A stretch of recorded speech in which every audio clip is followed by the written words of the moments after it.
Hello and welcome to a nondescript pile of boxes on a rainy day in Eveningstar for what will be our level 24 episode of Purple Dust Potions.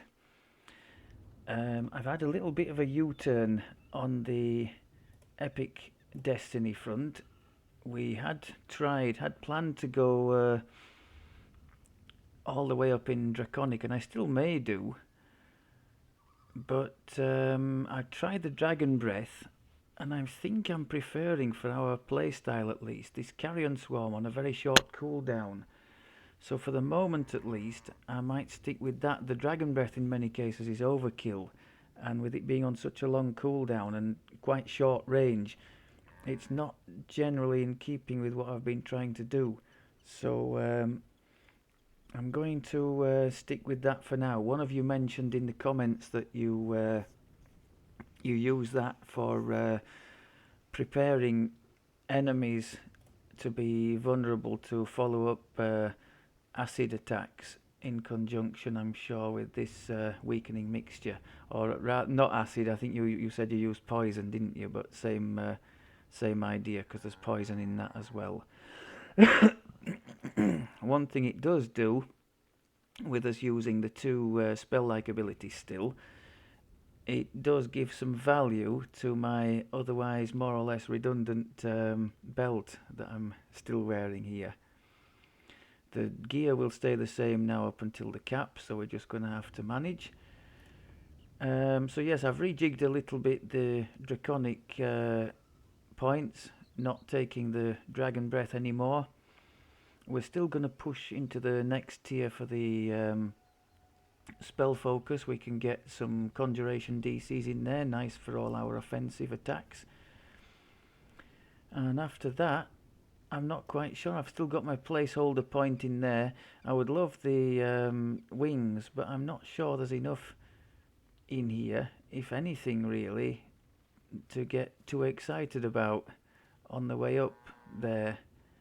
So I guess we'll have to decide that in due course, but first things first, I'm going to take what we want out of these two trees. We're almost there now, actually. So we're going to have to make a decision as to where to go for the third one.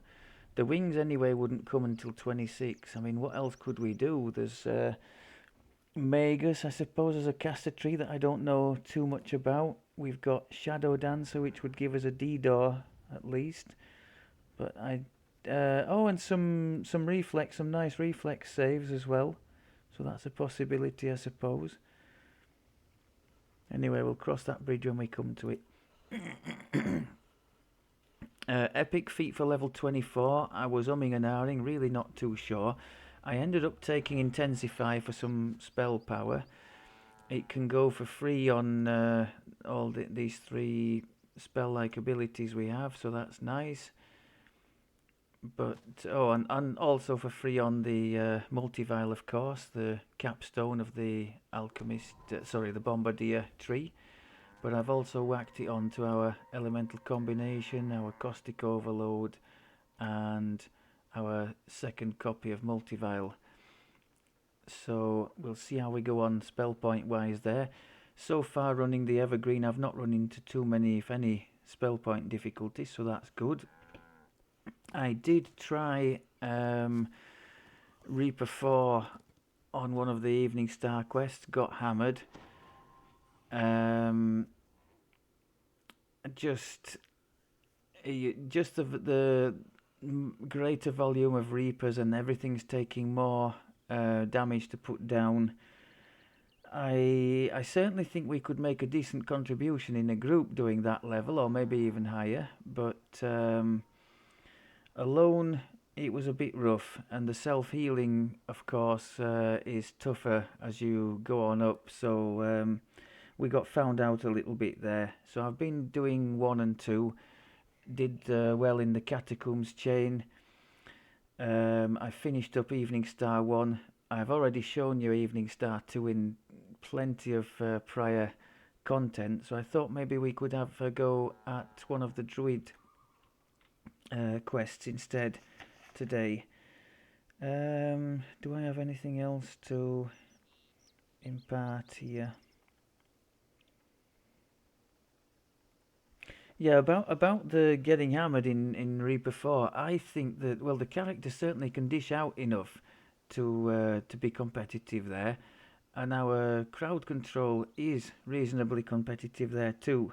So as the saying goes, I don't think it's the class, and certainly, yeah, I don't think it's the build, and certainly not the class so much as a problem between the keyboard and the chair, as the saying goes. I'm just not skillful enough to keep myself out of trouble, because it's true to say that if our character takes a hit or two from a red crown, it's soulstone time, and we really must guard against that happening.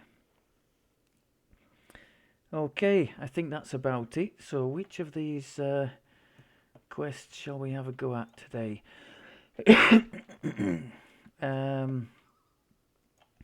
How about we do it arse about face and do the last one? I'm not even sure I've shown that on the channel yet. So we'll go with that's the third one, isn't it? What's the that one, the Druid's Curse? We'll go with that one. So that's one level above where we are now. So I tell you what, I'll leave it on Reaper 1, see how we go on.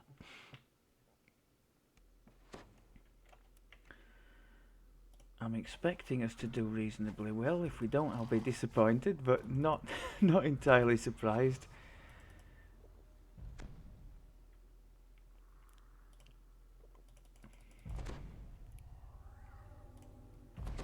Okay. You are near to Druids Deep. Let's get stuck in. Was that you must be a wolf, a fish, and a bear to find the Can way. we freeze all these? I bet we can. Except I missed one. Oh, there's a wisp in the background there. Okay. Make vulnerable. And hit it. Oh, that didn't go very well, did it? Okay, that's nice. Now what did I find? Oh, we can frog wisps. I'm stupid. We can frog the wisps. Of course we can. Let me put that to good use as we progress here. Right, we've got reapers and all sorts of rubbish down there. Let's hide around the corner if we can.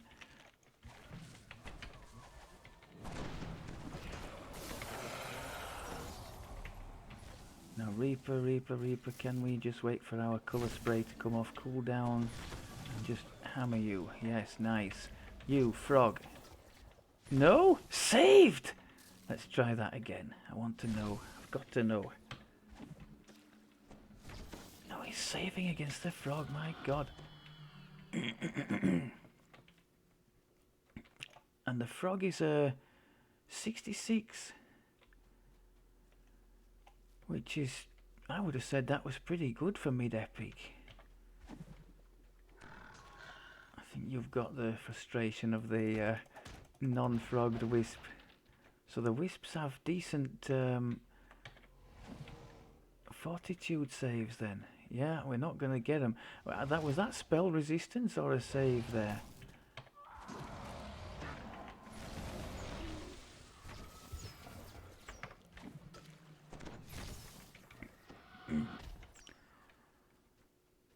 We've got problems against the wisp. What about these? Yeah, the dryads are vulnerable to it.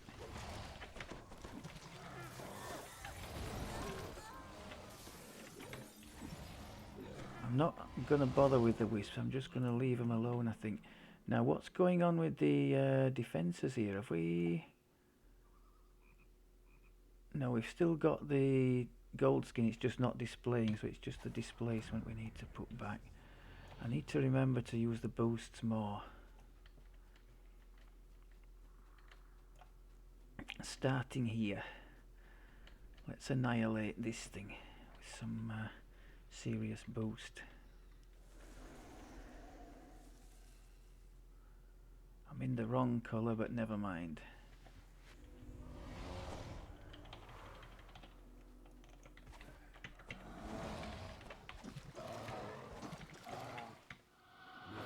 Nice. Enforcing them. The roots blocking your way are now weak enough to break.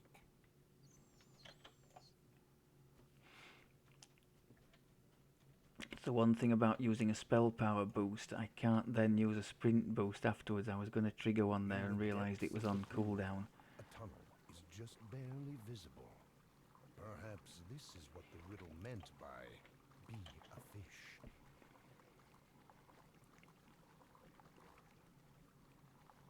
An air pocket is visible in the tunnel ceiling nearby.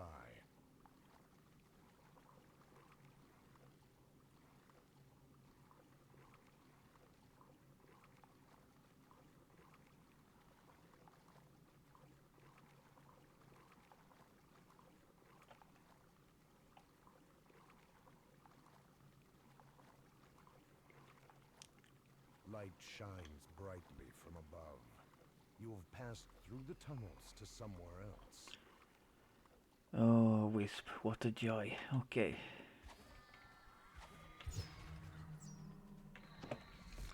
So our acid works fine once we strip its immunity, but the frog, it's either immune or we just don't have the DC to get it.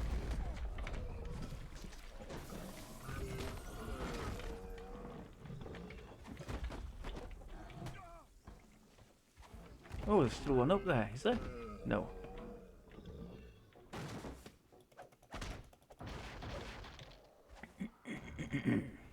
Okay, beware the wisps. Druids can be frogged.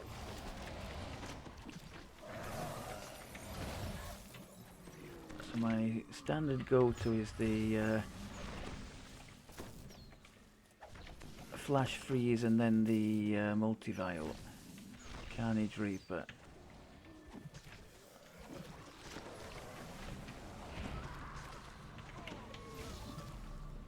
Against the casters we can just do the frog, but here I just don't think we're ever going to succeed on the frog against them. I think they've got spell resistance that we can't get through.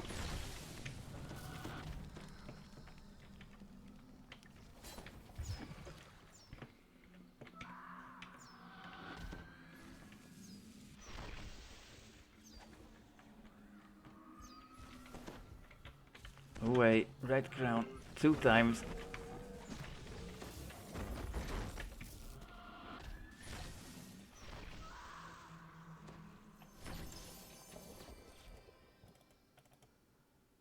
Now as a damage, a ticking damage thing, that's quite useful, as one of you already implied, for stripping the damage immunity and then doing damage afterwards. So we can kill Wisp with that if it just takes a little bit of time.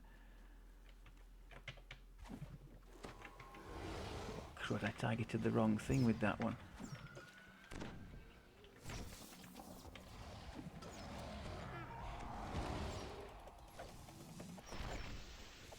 Go away. I'm enjoying the frog thing.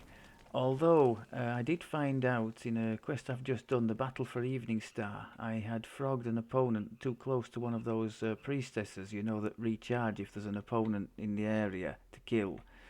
And although it does count frogged opponents as, you know, being dead for the purposes of kill all the enemies in an area, it also counts them as possible targets for those priestesses to do, you know, the full regen from. So that's something worth bearing in mind. I'm going to want to be in the orange here, so I'm going to set it up so that we can do that.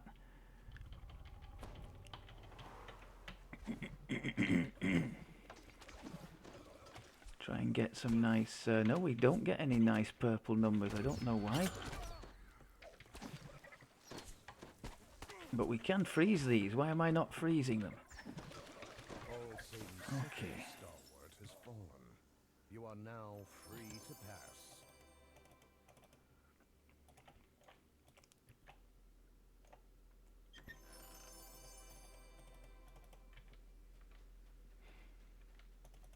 Yeah, I could have made that very much less painful for myself. Now, given that this end fight can be quite difficult, I'm going to prepare the ground here next to this shrine in case we end up dead or having to retreat here to make some running repairs.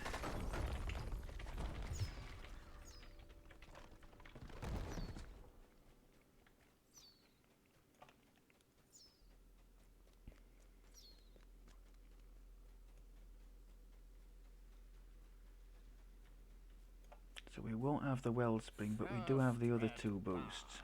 And now you. I don't know where your precious nobleman is.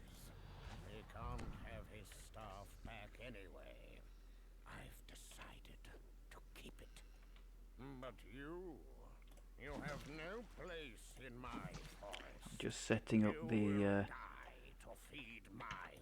orange reaction state again. For any of you who don't know this quest, when he's in animal form like that, you can't hurt him, at least I don't think so. You just have to try and eliminate all the surrounding beasts and things. Multivile comes in very handy for such things.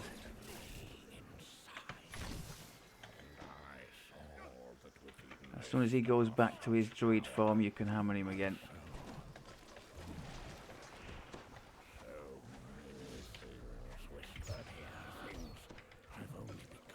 Okay, switching to animals, so we go...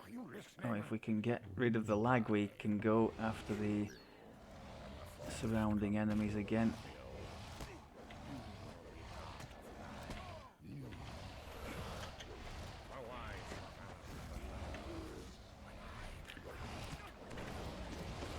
So we've got to eliminate all the surrounding enemies to... we lost our gold skin there, we got an indication, so I've put it back on. I think you can die. Why aren't you coming and playing with us?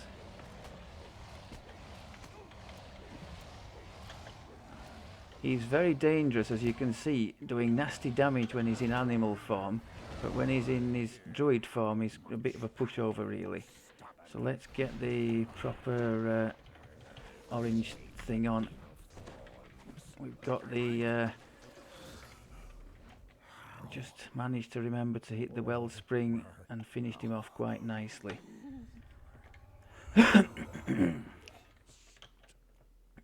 So that didn't go too badly.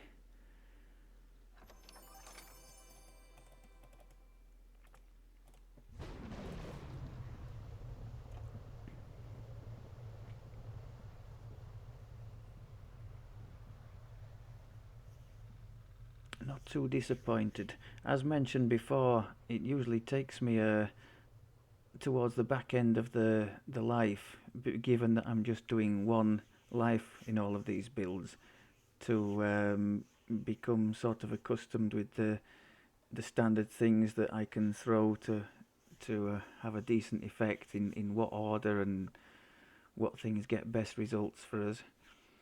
So I've settled into my two crowd controls now, the greater colour spray and the flash freeze. The only slight downside to both is we have to be at close range. It's not like the sorcerer where you can just mass hold and smash everything from extreme range if the opportunity presents itself. But even so, this is almost instant when you quicken it, the flash freeze. And once they're frozen, look at the duration, they're basically dead. So it's a nice fun play style, or it has been so far. I think I'm just going to stick to the lower Reapers, not try and push too hard, and I think we're gonna continue to do well, I hope. Next on the agenda is the Eveningstar 2, Eveningstar 3. I'll finish up this chain as well, and hopefully that'll see us to 25 and maybe above. So yeah, things are in a good place. I'm not complaining at all. I think 25 the feet we're going to go for crush weakness for more damage against the helpless, because that's kind of a theme of our build. If you didn't see the episode I showed that, we've gone with a good 20 plus points in falconry to get this 30% damage extra to helpless opponents. Given that our two crowd controls we use are both causing helpless, hopefully that's a decent way forward. Okay, I think that about wraps it up for that one. Thank you very much as always for looking, and I will see you in the next one. Take care.